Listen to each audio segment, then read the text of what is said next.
Racing Together 1949 to 2016 by Nick Harris.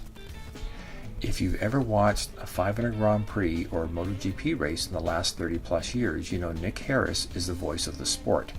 What you may not be aware of is Nick is also a journalist.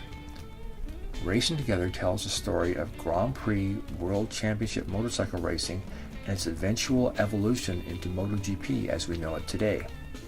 The book begins with the story of Dorna and how it stepped in to save an ailing world championship and eventually wrestle control from the old men in blue suits to rework the series to what becomes now known as MotoGP.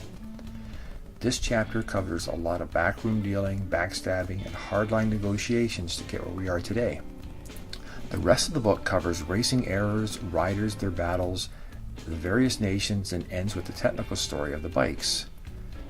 Starting in 1949, it covers the very early days of racing in a continent still recovering from the Second World War. With only a few races each year, mostly unquestionable and deadly tracks, you read about the early heroes.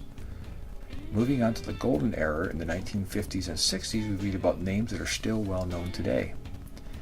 In the 1970s, old manufacturers fall behind to be replaced by major Japanese factories with two-stroke monsters.